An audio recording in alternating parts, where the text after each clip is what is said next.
Welcome to Kiss the Reviews. I'm Armando. That's Corey. And today we're doing 2007's Why Did I Get Married? This movie was requested by Sybil on Patreon. So you're welcome, Sybil. This one's going to be a fun ride. But if you would like to join Sybil and the rest of our Patreon crew on Patreon, you get some of the pre-show stuff. You get some random videos of Corey just like popping up out of nowhere, like, hey, we're doing giveaways and stuff. You get some of those. Sometimes it's not a video. I just pop up in your room like a Jack in the Box. Like, hey! No one likes a Charlie in the Box. So if you want to join us there, it's a couple of bucks. We have a couple of different tiers where we do giveaways. We do all kinds of cool shit there. Come check it out. And if you want to follow us on social media, you can follow us on Twitter, Instagram, and TikTok at Kiss the Reviews. Let's get into the cast. 2007's Why Did I Get Married? This film stars Tyler Perry as Terry, Janet Jackson as Patricia, Sharon Leal as Diane, Malik Yoba as Gavin, Jill Scott as Sheila, Richard T. Jones as Mike, Tasha Smith as Angela, and Michael Jai White as Marcus. Dude, you want to know what my favorite part about this movie was Michael Jai White's haircut, man. The wide to the mohawk little thing. Mm-hmm. I dig that haircut. Yeah, he's the fucking man. I do like him a lot. And normally in movies like this, because he plays like a former football player, like a professional football player who had retired after 2 years or whatever. He's swole as fuck in this movie. I mean, he is just in general, but he looks like he hit the gym a little bit hard. Like he got into his role for this one. Yeah, man, I was watching this movie like, why wasn't he Luke Cage again? Why wasn't he a lot of people again in movies? Yes. Well, we talked about him in The Terminator. We talked about him in a few other possible roles that he never got. But no, Tyler Perry was like, ring, want to play with a former football player?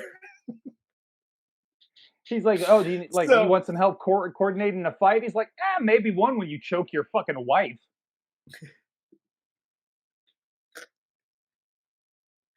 Well, Tyler Perry joint. It's a Tyler Perry joint. We're choking a bitch. Straight up. It's a Tyler Perry joint. Everybody's got emotional problems. And with that said, let's jump into this awesome relationship advice movie. So this film opens with Patricia giving a lecture about her book. And, the book is called Why Did I Get Married? Where her and her friends go on a vacation every year and discuss their relationships and ask the question, why did I get married? Let me tell you something. I'm just going to go ahead and do a quick don't do that to start things off. Don't do that, it's not good for you. Hi, everybody. If you're a writer, you fancy yourself a writer, a psychologist, whatever the case is, or you're a friend of one of these people, and they call you and they say, hey, all of us, we all went to college together. We're going to go on a friend's vacation every year. Sounds like you have to be a special kind of person to go on vacation with somebody else, especially when there's couples involved, because there's all kinds of dynamics. When this person tells you that let's go on vacation so that we can discuss all of our relationships and I can psychoanalyze you and use you for a book. And this sounds like the worst vacation. Don't do it. Don't go. Don't talk to this person. Don't be friends with them anymore. You go on vacation to escape your job and to, I don't know, put your toes in the sand and then film it and put it on OnlyFans or whatever. But you do it for those reasons. You don't do it so you can go to therapy for a week. Gross. Yeah, no. I would also add on to the don't do that. Don't ever ask this question around your spouse. Yes. Are you fucking crazy? We've covered in other movies before, like,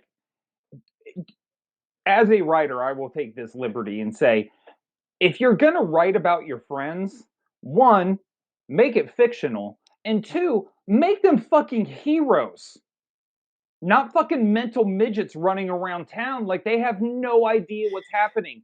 Because news tip, assholes, these people are all highly successful individuals, and you are torpedoing them and their careers by putting their name on the street and their fucking bullshit that should stay in the house. Yes. I don't call you about my relationship problems. Are you crazy? If I ever did that, you'd go, why are you calling me about your relationship problems? Are you crazy? If you called me about your relationship problems, I'd go, gross, guy. Yeah. Hang up and try this one again. And if you called me about your relationship problems, I'd be like, I don't know, choke the bitch. Is it possible this story is true? During this book discussion, Patricia goes into each of her friends that were in the book, and their names aren't changed, so fucking cool story. And we see her friends traveling to go on their vacation this year in the mountains. And we have Terry and Diane driving and arguing because Diane can't stop working. Mike, Sheila, and Trina are boarding a flight. Sheila gets kicked off for being too fat, and her husband, Mike, just lets the shit happen and gives her gas money. Like, okay, this is why my movie is 20 minutes long. Because when I start writing how awful some of these people are and how much they like just dump on their husband or their wife or whatever, like, just get a divorce. I got a really easy thing. You're going to be Mike in this situation, and you're just going to make fun of and laugh at how fat your wife is? And stick up for the fucking piece of shit. First off, she wasn't too fat for that seat. No. She was seated between two stuffy old white motherfuckers, and the white guy got up and complained to the white fucking flight attendant who came back. Two white guys were complaining about this black woman being in the fucking seat next to him. That was the whole fucking issue here. And for him to even double down on that, and he'd be like, yeah, bitch, get your big ass up and get the fuck out of this place. First off, fuck you. Yeah. And on another level, fuck you. You should be riding the fuck with me. Even the chick who's fucking her husband is like, dude, what is happening? And he's like, sit the fuck down. You sit down, you get off the plane. Like, here's a tip too, by the way, if you're the Mikes of the world. Corey's life lessons. Hi, Mikes. You're not getting a hand job under the fucking blanket on this flight. It's full as fuck. It's not happening. I don't care how down the clown your fucking girl is. She is not doing that whatsoever, unless you're in quarantine too. Then it's probably going to happen. Yes, absolutely. Watch a quarantine review, available on Kiss the Reviews. And by the way, if you have the old white guy sitting next to you, pretty sure he's going to tell the stewardess you're getting a handy under the blankets. Unless it's me, and then I'm going to just jerk myself off. Is it possible this story is true? Yes, it is. We then get Angela and Marcus. They're traveling by train and arguing because apparently that's all they do the entire time. And Angela is drinking the whole time because apparently not only is she an insufferable bitch, she's also an incredibly, she's a gold medal drunk. Fair? Yeah, she's vacation Corey, but in real life. And all the time. Yeah, like she is on that permanent ride. She got a problem. There is one part of this, like, again, everybody's piling on her. She's the problem on the fucking train, and, you know, the guys are yelling at her from behind about being too loud. They're being super racist, and again, nobody sticks up for her.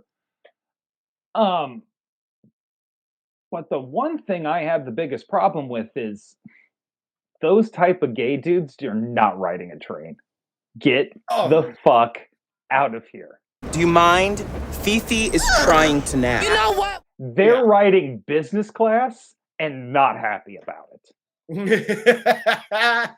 Hell yes. So after this, we get Diane falling asleep not long after getting to the cabin up in the mountains.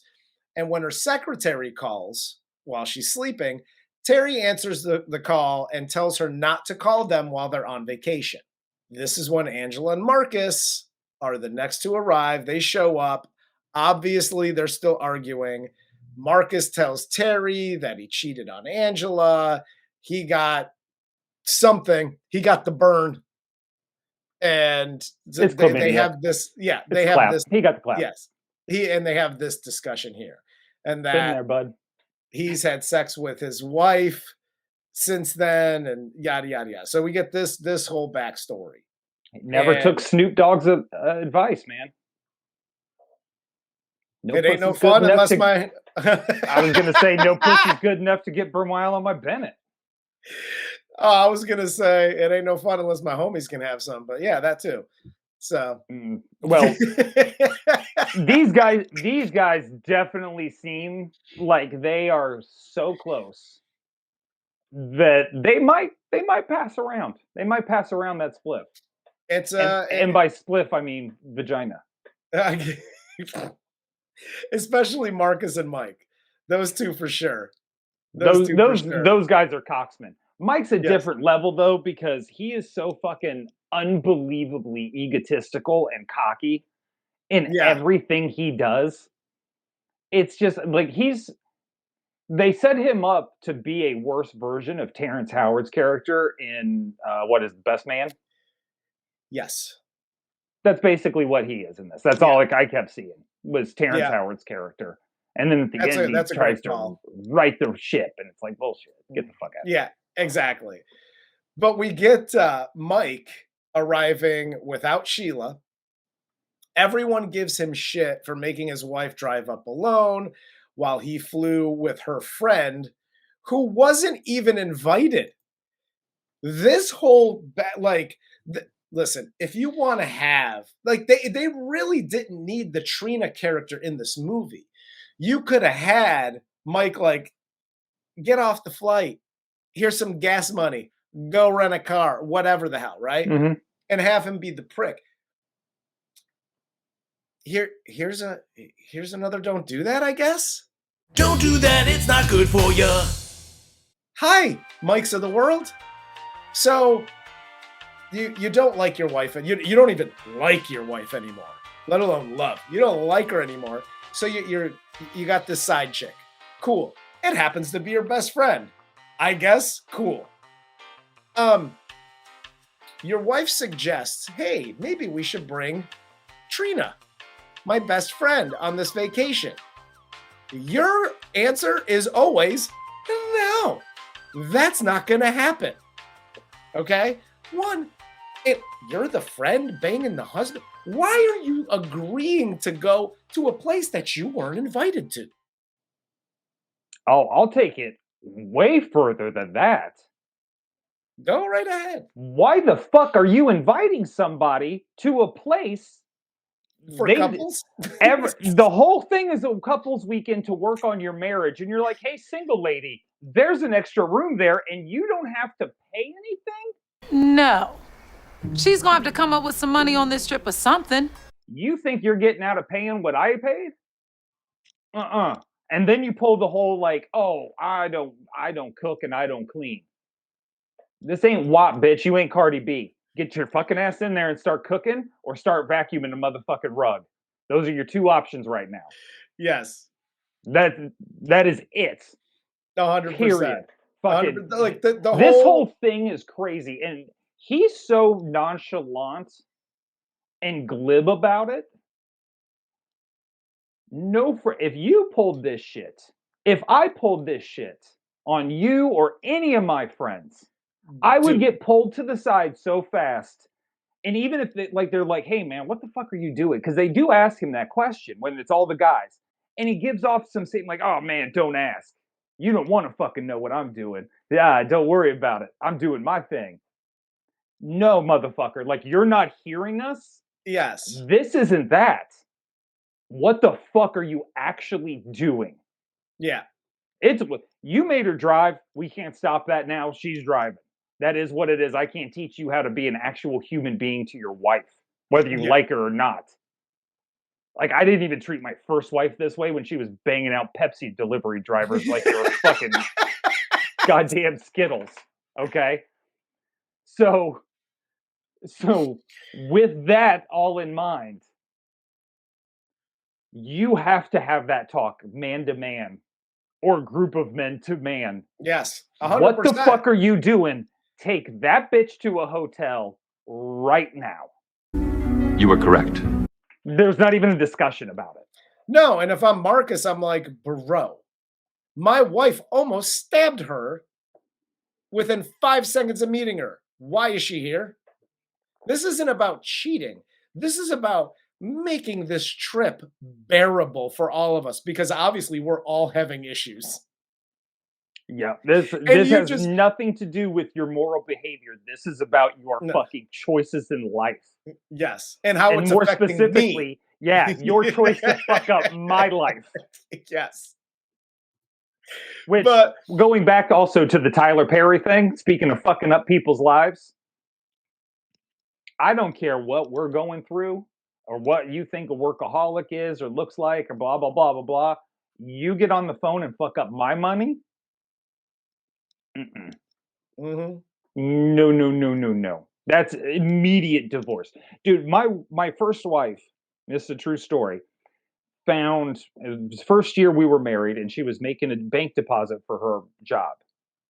And she pulled up to the bank drive-through where they had the tubes, that suck your deposit in, and then they sent you the receipt back. She fucked that tube too? She probably did. Probably just fucking raw dog that motherfucker. Let it suck on her titties for a minute like a Roomba. But what she did do, in reality, was find a thing of cash. Somebody went to make the deposit and the transaction never happened. So the fucking thing was full of $5,000 in cash. And this bitch turned it in. The second that happened, I knew we were never going to make it. We're two very different people. Yes, you are. Because I'm telling you, I would have stolen that shit and blown it on fucking hookers and blow so fast. It's not like, oh, that was a down payment on something. No, that's getting blown on drugs and women and all kinds of ridiculous shit. So back to Tyler Perry. Oh, yeah, we're doing a movie, aren't we?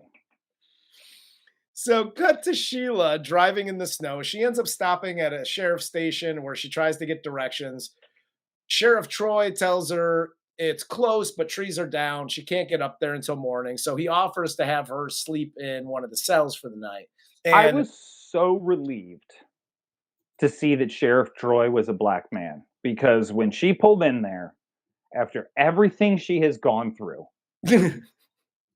with her husband and the driving and getting lost, and she's praying to God like she needs to get up this mountain to fix her marriage. And then I see her walking into a small town sheriff station, and I'm like, fuck me, she does not need. I started praying. I was like, Jesus, help this woman. She does not need this right now. This is not this is not her journey. Please, God, help this woman. And then I saw Sheriff Troy. I was like, thank God. That night, back at the cabin, we see Mike tiptoeing into Trina's room. Angela sees it as well. And the next morning, shit goes crazy as it gets heated with Angela attacking Trina and back and forth. They both go at each other. Sheila finally gets to the house, and she has Troy come in with her. She introduces him to everyone, and she also invites him into breakfast. And shit doesn't get any better. No, and this bitch needs to quit inviting people fucking randomly into people's houses. Listen, I know Troy's nice. Yeah, Troy's awesome, but slow down. You've already invited somebody. You were a co-invitee of Trina. Yes. And allowed that shit to happen when nobody knew it was happening.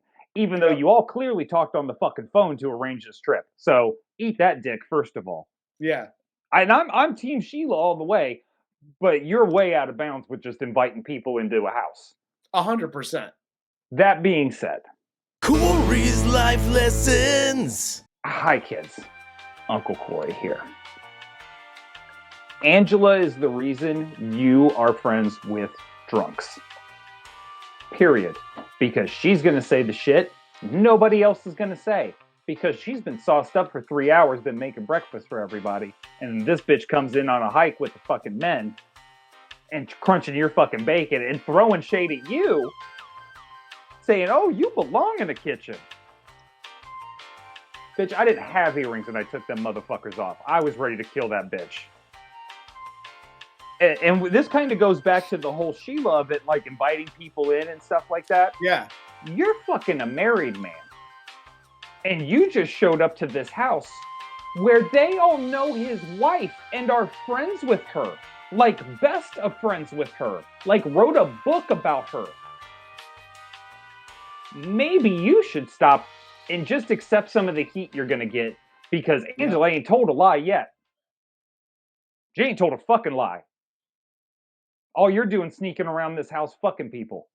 You can't cook, you can't clean. Yeah. But you can go on a fucking hike with 4 of the like best looking dudes fucking Tyler Perry can find. The best is because like after this, the women go shopping. Mm-hmm. And Angela almost because she wants to tell Sheila. Yes. And all her friends are like, no, don't tell her. Which I kind of get. You're in a bad situation, but if you guys are really friends, you tell that bitch. Like, if it's that important to you, you tell her. Yeah. But they're like, don't. And Angela is my favorite. And I'm like, dude, keep her drinking. I don't even care. Okay? She's the shit. Yell at me. Cool. In one ear, out the other. But the back and like, she wants to like stab Trina at the local shop.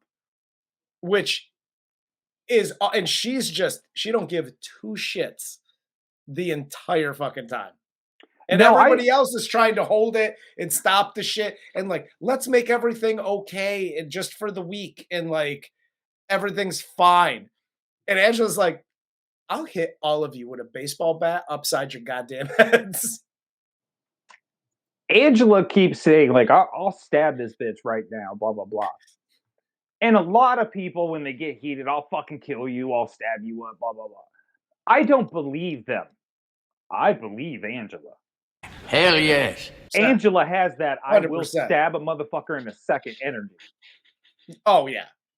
And she does not care. Shit. You want like proof of that? Have what happens to Sheila after she buys like the little negligee thing and goes to bed. Have that happen to Angela.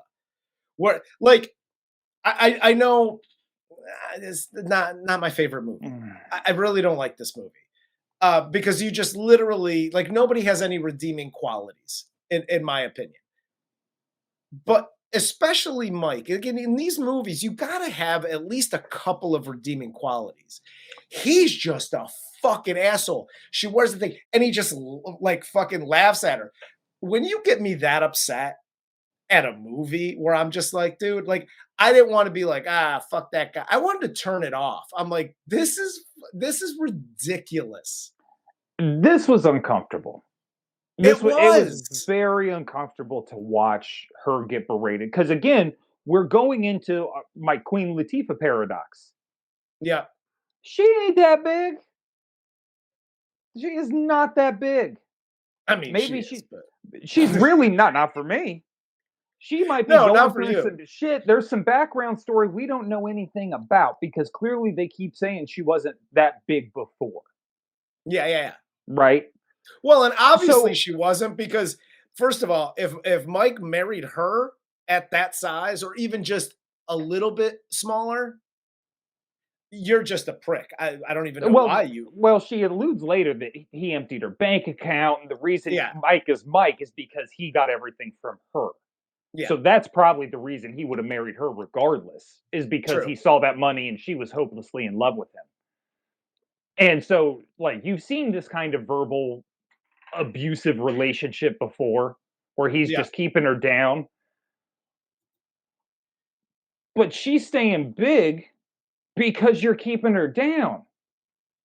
Fat people, when they're depressed, eat. They don't go work out. They Believe fucking me. eat. Believe me, I know. And guess what? Skinny people fucking eat when they're depressed. That's just what people do. Yeah, I just swam So, in the like, wrong gene pool. and dude, the way he's laughing at her and just berating her, and it's like you said, dude, like, if you're that fucking miserable, just leave her. Like, what are you doing to this woman for no reason? And again, like, I don't care if you're a fucking minister and you've saved 13 kids from a house fire yesterday and you're donating money to fucking AIDS charity or whatever the fuck. Or eggs charity. Or AIDS charity, which is important because they're coming after IVF guys. But what he's doing here removes all of that. Yeah. You're a terrible human being. There is not one reason to like you for the rest of this film. And it was so uncomfortable to watch, dude. I have, for a bad guy in a romantic comedy who's not actively killing people or, like beating her up, like he's not Ike. This isn't Tina Turner. This isn't What's Love Got to Do with It. Yeah.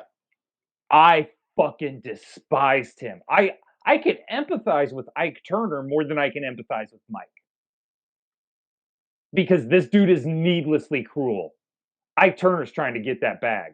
But they show like Terry and Diane arguing about him telling her secretary not to call. Terry brings up that she doesn't want to have kids, so she hasn't slept with him in months. And we also get the guys hanging out. And Gavin tells the guys about the 80-20 rule, that most men get 80% of what they need from a marriage, yet they tend to go after the 20%. Cool, I guess. I've never heard of that bullshit one day in my life, and I'm a world-class coxman. Nobody has ever laid that on me. I've heard of the 80-20 rule, where 20% of the people do 80% of the work. Yes. But I've never heard of this crazy bullshit. But whatever. It is what it is, I guess. Apparently, that's some psycho babble analysis from Dr. Janet Jackson. So yeah, that's more of this bullshit they make up. Like, my love language is this. Like, get the fuck out. All of this is just nonsense to sell self-help books. Grow up. Very true. Very true. The 80-20 rule. Stop using bullshit psychoanalysis to justify your bad behavior. You were right. The one part of this movie that I loved to the ends of the earth is the next scene, the dinner scene. The dinner scene when everything gets thrown out on the table, all cards on the table.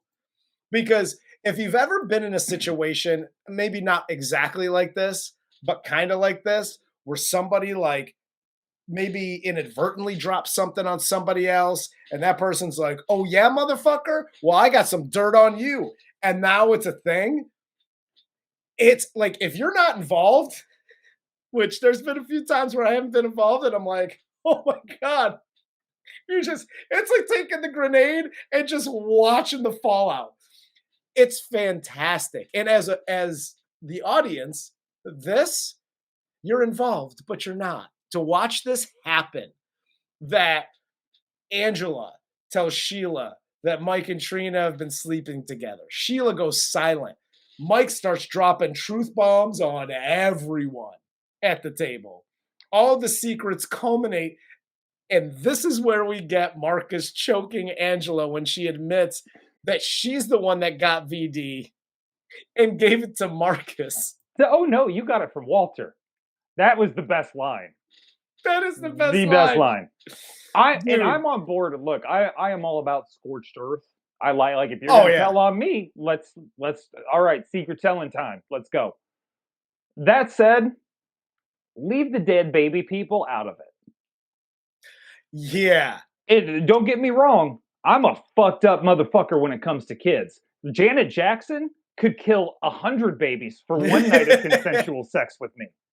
That being said, leave the dead baby people alone. Yes. That's what you don't need to go telling that secret. And by the way, if you are going to do this, Yeah.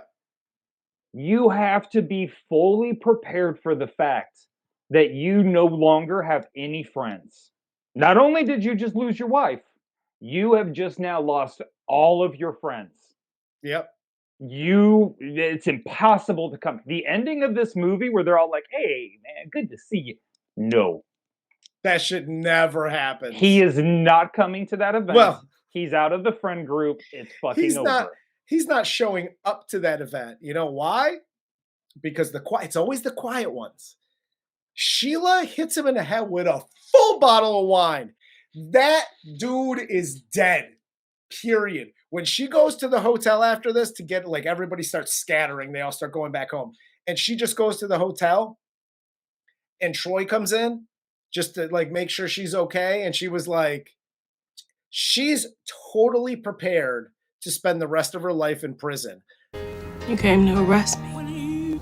Did I kill him? It's always the quiet ones you got to work. Quiet, quiet, quiet, until you get murdered by him. That's what happens next. Angela was my favorite character.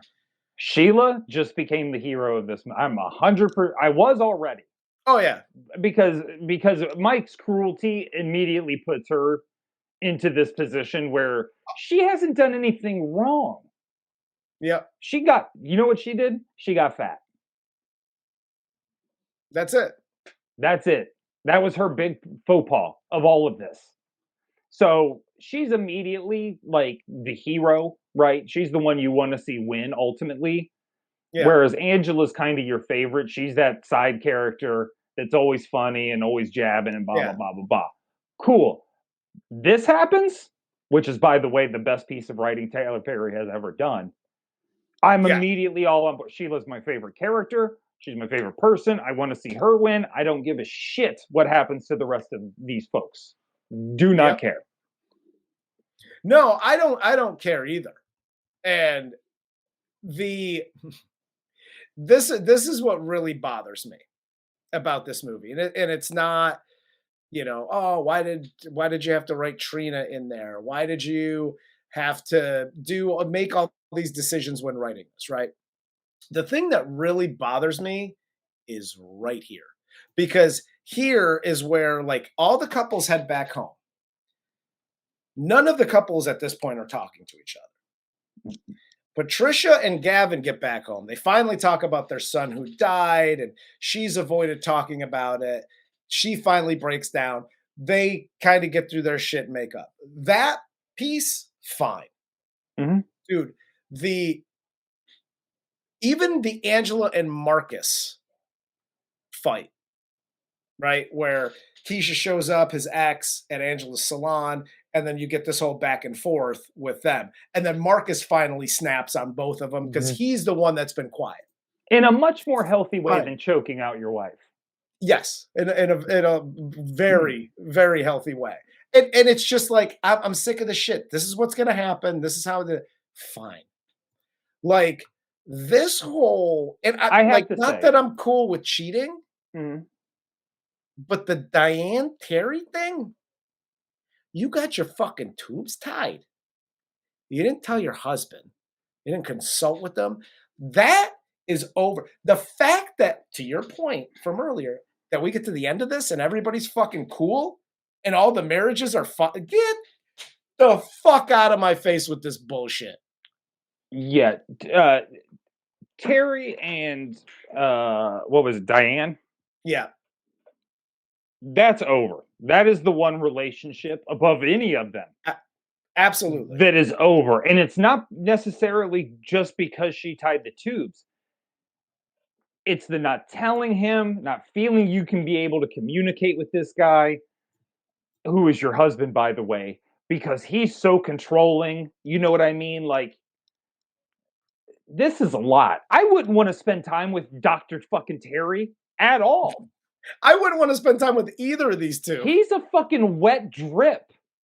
Like, talk to me. Can we just put on music? Why do I have to fucking talk to you for an entire car ride? Are you crazy? We have a fucking kid. I'm not talking to you for that long. That's nuts. Corey's gonna force you to listen to the Cowboy Carter album. Damn right. The whole ride on repeat. Damn right. Especially if I'm Tyler Perry. I like me some country music. But no, this whole thing is over for so many reasons, and their ending is so like, oh, she's pregnant and having twins. So, okay, we'll work it out. The only way you're working this out is to untie those tubes, take off your shoes, quit your job, and get your barefoot pregnant ass in that kitchen and make Terry some fucking food. Because that's what Dr. Terry's looking for. And that's it. This whole, like, all these people should get divorced. Everybody should go the Sheila route. Everybody should just hit each other in the head with a wine bottle and then go get a job at a general store like Sheila does, and then just marry Sheriff Troy. Because we get to the end, and the end is, because obviously, Patricia has got to win like psychiatrist of the year or psychologist of the year or whatever the hell it is. And so she gets this award, and all the friends come out to see her, and everything's fine. But and Sheila shows up with Troy. She announces that they got married, and yada yada. This is where Mike tries to, he's jealous, and he tries to talk to Sheila, but she shoots him down. She tells him to go kick rocks. And then at the end, they're all hugging and hey, congratulations, Patty. You did it. You won an award for something. Awesome. And that's the end of the movie. I'm like, wow. Just everybody get divorced at the beginning of this movie and say, this could have been an hour and a half. There's so much. And I think what was the other Tyler Perry movie we did? It was basically this movie, but set in Chicago or whatever. But it was one of these Tyler Perry movies. And there's so many different he adds so much. And it's this is a movie, guy. You get in, you get out. Get to the thing. These people have this problem. These people have this problem. And then you get out. There's we're not writing a concerto, okay? This isn't classical music. You don't need the fucking layers upon layers. Just do the thing. There's a couple of jokes. There's some serious moments. And then the movie's over. There's so much shit going on in a Tyler Perry movie like this that I'm just about halfway through, I'm like, I don't even care anymore. Yeah, no, none of his characters, let me rephrase this. All of his characters are Lifetime characters. They're Hallmark Channel characters. These are terrible human beings. Why they are together in the first place is beyond me. And this whole fucking pretend thing, you don't cut off your friends ever. No, I love Armando truly like a brother. And if he told secrets on me, much like if my brother told secrets on me, I'm cutting them both out of my life so fucking fast it's not even 100%. Funny. There's not a punch thrown. There's no yelling. There's no fighting. There's no goodbye conversation. Done. End of the fucking discussion. And I don't know many people that are like the characters in this movie, where they would just allow this toxic shit, this malignant behavior to continue to hang around and be a part of your life. Why did you get married? I don't know, but I can tell you why I'm about to get divorced, and it's my fucking friend group. Yeah. The fact that this is considered a comedy drama irritates me. Yeah, this isn't a comedy, and it's not even a drama. It's a fucking house fire. It's a train wreck. It is. It absolutely is. Yeah, I just, not for me. We'll just say that. What 1 out of 10 would not recommend. No, I will happily take a Kenya Barris joint over a fucking Tyler Perry joint any day of the Agreed. week. Agreed. Period. Not even a question for me. Full stop. Yep. And you can throw in fucking Medea too. I'm good. Give me Kenya every day of the week. I've never watched a Medea movie all the way through. I think I've seen about a combined total of 20 minutes. Well, if you like to laugh and pray. That's where this review ends. Do you have anything else? No. God, no. Again, just. Why did you request this movie? That's Corey's new book. It's coming out next summer. It's every time. Sybil, Damien. These are each chapter titles. Steph. Oh, we love all our Patreon folks. I Apparently Corey's angry. It's all right. It's all good. I'm not angry. I just don't like anyone. That's fair. I'm Angela. Just give me booze and give me a microphone and let me go. I think that's bad. That's bad for everybody involved. We'll end there. For Corey, I'm Armando. This is Kiss the Reviews. And this was, what movie was this? 2007's Why Did I Get Married?